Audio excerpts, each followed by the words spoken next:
성공하는 사람과 실패하는 사람의 차이는 무엇일까요?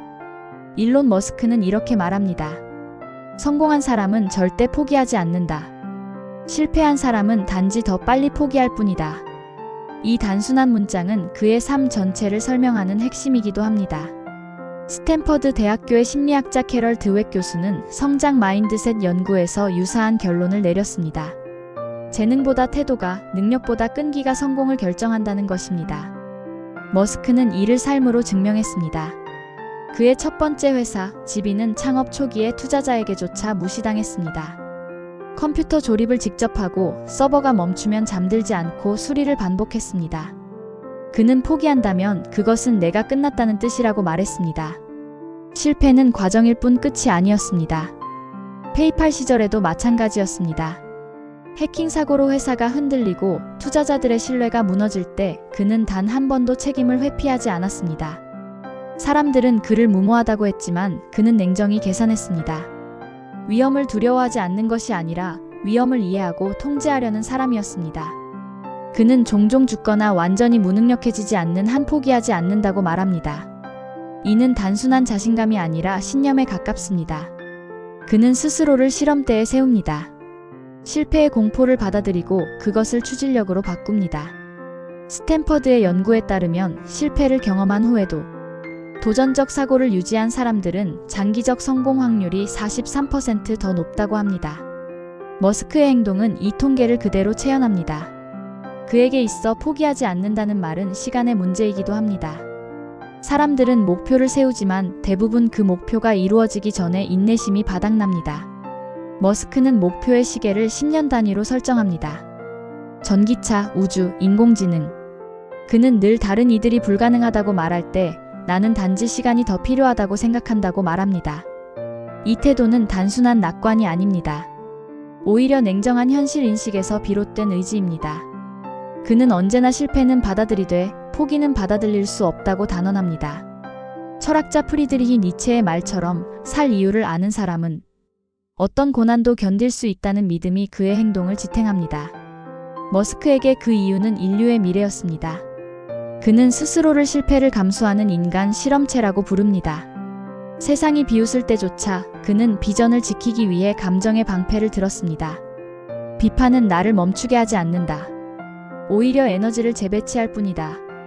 실제로 그는 가장 격렬한 비판 속에서 스페이스X를 설립했습니다. 3번의 발사 실패 후 4번째 로켓이 성공적으로 궤도에 오르자 그는 단 한마디를 남겼습니다. 끝까지 남아있으면 기적이 논리로 바뀐다.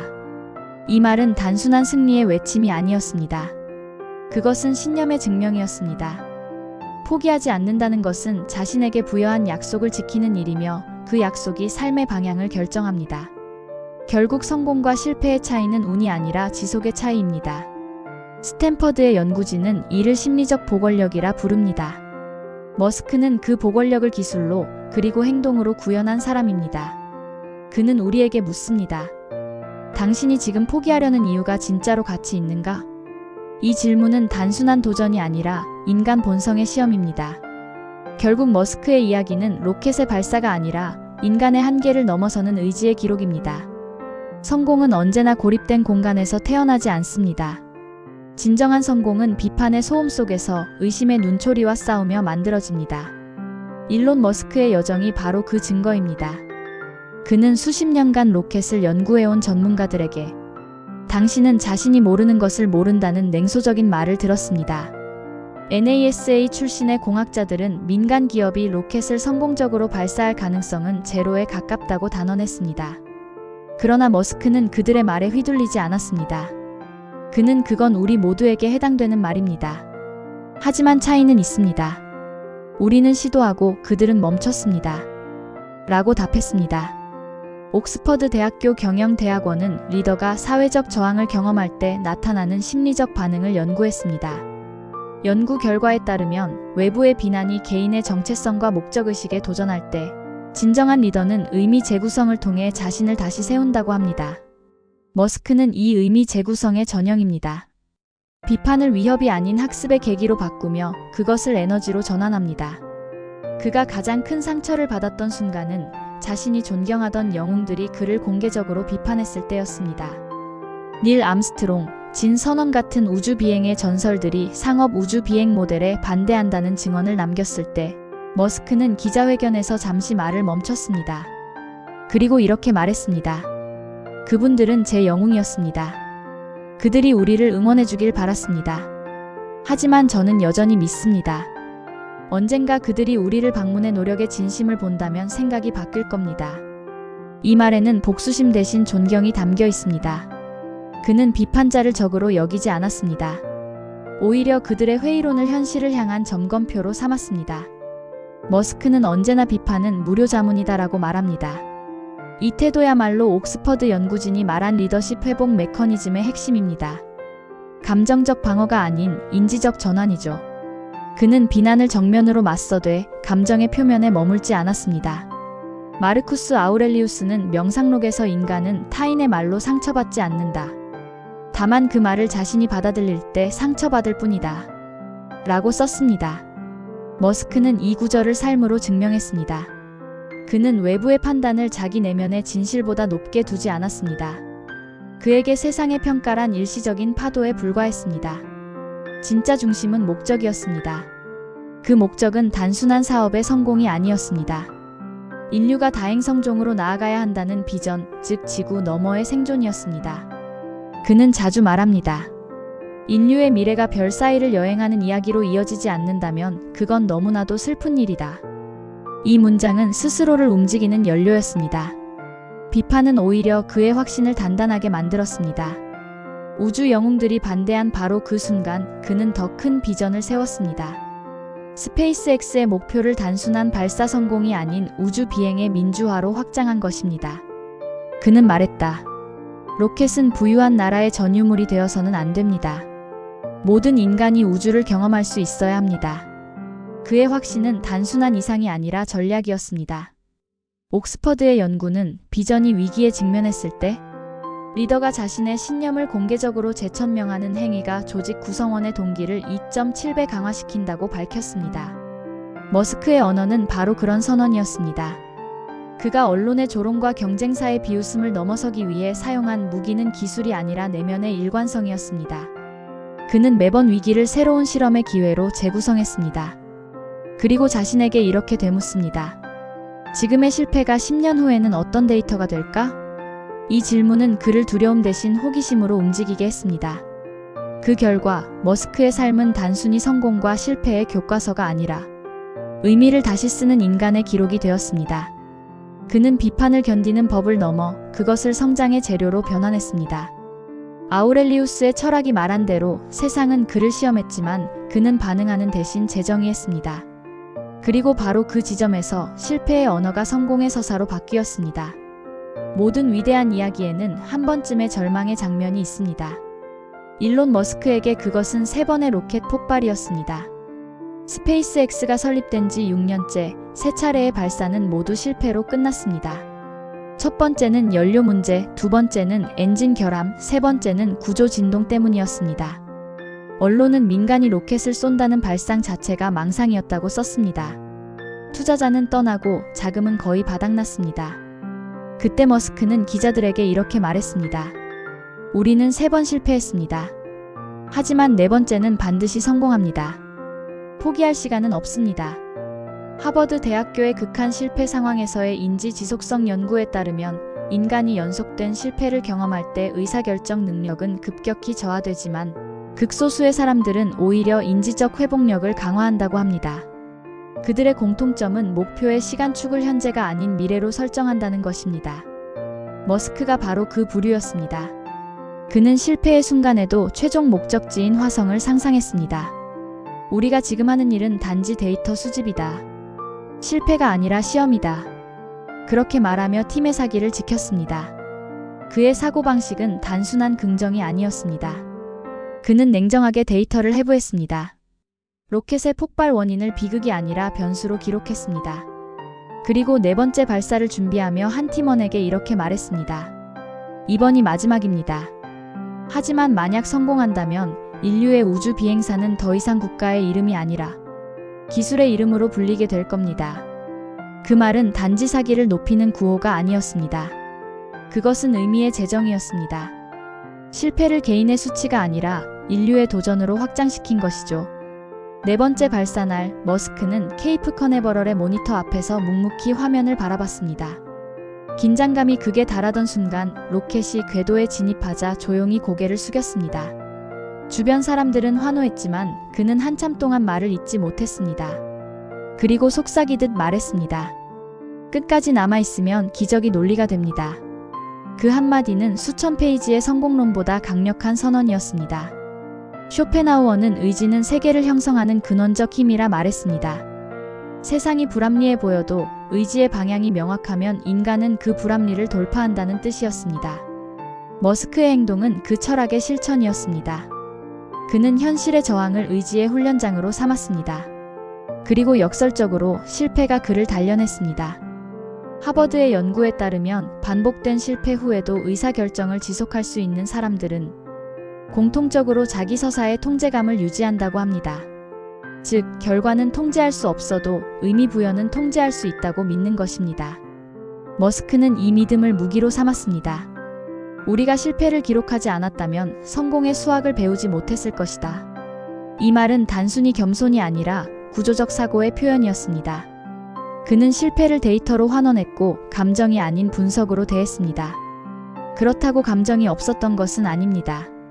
로켓이 폭발할 때마다 그는 눈을 감고 몇 분간 아무 말도 하지 않았습니다. 그 후에 조용히 말했습니다. 좋아요. 이건 배우는 과정이에요. 다음은 더 잘할 겁니다. 그 평온함은 단련된 인내의 결과였습니다. 하버드 연구진은 이런 반응을 인지적 감정 통합이라 부릅니다. 감정이 결정을 방해하지 않도록 감정과 사고를 분리해 재조합하는 과정입니다. 머스크는 그 훈련을 매일 반복했습니다. 그의 보궐력은 개인적 야망을 넘어선 것이었습니다. 그는 스스로에게 이 실패가 나 하나의 문제가 아니라 인류의 실험이라면? 이라는 질문을 던졌습니다. 그 관점의 전환이 절망을 견디게 했습니다. 그는 자신이 실패를 겪는 동안에도 미래 세대가 실패를 덜 겪을 수 있도록 데이터를 남겼습니다. 내 실패가 누군가의 지침이 된다면 그건 충분히 가치 있다. 이처럼 머스크는 실패를 물리적 사건이 아닌 철학적 사건으로 변환했습니다. 그의 실험은 기술의 진보만이 아니라 인간 의지의 진화였습니다. 결국 네 번째 발사는 성공했고 세상은 놀랐습니다. 하지만 머스크는 조용히 웃으며 말했습니다. 이건 시작일 뿐입니다. 진짜 도전은 지금부터예요. 그 말 속에는 한 인간이 불가능을 논리로 바꾸는 방식, 그리고 실패를 진보의 언어로 번역하는 사고의 힘이 담겨 있었습니다. 일론 머스크의 이야기는 단순히 한 기업가의 성공담이 아닙니다. 그것은 인류가 도전의 의미를 다시 정의하는 과정이었습니다. 그는 스스로를 영웅이라 부르지 않습니다. 오히려 끊임없이 도전하는 사람이라고 말합니다. 그에게 성공이란 도착점이 아니라 시도와 실패, 그리고 재도전이 끊임없이 이어지는 순환입니다. 그는 내가 하는 모든 일은 결국 인간의 한계를 실험하는 일이라고 말합니다. 이 말은 존 F. 케네디 대통령의 달 착륙 연설과 닮아 있습니다. 우리는 달에 가기로 결정했습니다. 그것이 쉽기 때문이 아니라 어렵기 때문입니다. 이 문장은 머스크의 정신을 그대로 압축한 선언과도 같습니다. MIT의 혁신경영연구소는 도전적 목표 설정이 혁신성과에 미치는 영향에 대한 장기 연구에서 흥미로운 결과를 제시했습니다. 쉬운 목표보다 불가능에 가까운 목표를 설정한 조직이 장기적으로 47% 더 높은 혁신 지수를 보였다는 것입니다. 머스크의 전략은 바로 이 원리를 기반으로 합니다. 그는 언제나 목표가 당신을 두렵게 하지 않는다면 그건 진짜 목표가 아니다라고 말했습니다. 이 철학은 그의 회사뿐 아니라 그를 따르는 수천 명의 엔지니어에게도 전염되었습니다. 스페이스X가 네 번째 발사에 성공한 뒤에도 그는 안주하지 않았습니다. 오히려 더 큰 목표를 제시했습니다. 화성 식민지 건설, 인류의 다행성화, 그리고 지구의 생존 계획. 많은 사람들은 그가 과대망상적이라고 비난했습니다. 그러나 머스크는 냉정히 답했습니다. 우리가 스스로를 별로부터 분리시키면 결국 별의 파멸이 우리를 삼킬 겁니다. 그는 기술의 목적이 인간의 생존 본능을 확장하는 데 있다고 믿었습니다. 케네디는 연설에서 우리가 미루지 않고 이 도전을 받아들이는 이유는 그것이 인류의 에너지를 조직하고 기술의 경계를 시험하게 만들기 때문이라고 말했습니다. 머스크의 비전 역시 같은 궤도 위에 있습니다. 우주는 그에게 단순한 시장이 아니라 인간 정신의 실험장이었습니다. MIT의 연구에 따르면 도전이 클수록 뇌의 도파민 기대 시스템이 장기적으로 더 활성화되며 이는 창의성과 인내력 모두를 향상시킨다고 합니다. 머스크는 바로 이 심리적 메커니즘을 의식적으로 설계했습니다. 그는 직원들에게 자주 말합니다. 우리가 하는 일은 불가능해 보이지만 그래서 가치가 있습니다. 그의 태도는 철저히 행동 중심적입니다. 그는 이론보다 실험을, 확신보다 검증을 선택합니다. 생각이 아닌 실행이 세상을 바꾼다. 그에게 도전은 철학이 아니라 습관이었습니다. 실패하더라도 계속 시도하는 그 일상 자체가 이미 성공의 본질이었습니다. MIT의 보고서는 이런 행동 양식을 행동 지속성 액션 퍼시스턴스이라 부르며 이것이 혁신 리더의 핵심 특성이라고 정의합니다. 머스크의 여정이 감동적인 이유는 그것이 완벽해서가 아니라 끊임없이 불완전하기 때문입니다. 세상은 늘 그에게 비현실적이라 말했지만 그는 그 비현실을 미래의 설계도로 바꾸었습니다. 그는 언젠가 이렇게 말했습니다. 사람들은 나를 미쳤다고 하지만 만약 내 미친 꿈이 인류를 한 걸음 더 나아가게 한다면 그 미침은 가치 있습니다. 이 문장은 단지 도전의 찬가가 아니라 인간 의지의 선언입니다. 그의 철학은 단순한 개인주의가 아닙니다. 그는 자신을 한 개인이 아니라 문명의 가속장치로 봅니다. 스스로를 믿는 것이 아니라 인류의 가능성을 믿는 것입니다. 그렇기에 실패를 두려워하지 않습니다. 케네디가 말한 우리는 이 항해를 신의 축복 속에 시작한다는 말처럼 머스크 역시 그 항해의 길 위에 서 있습니다. 그것은 단순히 로켓의 궤도가 아니라 인간 정신의 궤도이기도 합니다. 결국 그는 우리에게 묻습니다. 여러분은 얼마나 오래 버틸 준비가 되어 있나요? 이 질문은 성공에 대한 것이 아니라 존재의 방식에 대한 것입니다. 포기하지 않는다는 말은 단순한 근성이 아니라 인간을 인간답게 만드는 본능입니다. 머스크는 그 본능을 기술로 번역했고 그 기술을 통해 인류의 의지를 증명했습니다. 이 대본의 마지막 장면에서 화면은 머스크의 말로 닫힙니다. 끝까지 남아있는 사람만이 미래를 본다. 그리고 그 말 위로 케네디의 연설이 겹쳐집니다. 우리는 달에 가기로 결정했습니다. 두 사람의 목소리는 시대를 넘어 하나로 겹칩니다. 그것은 단순히 우주로 향한 약속이 아니라 포기하지 않는 인간의 영혼이 남긴 서약입니다.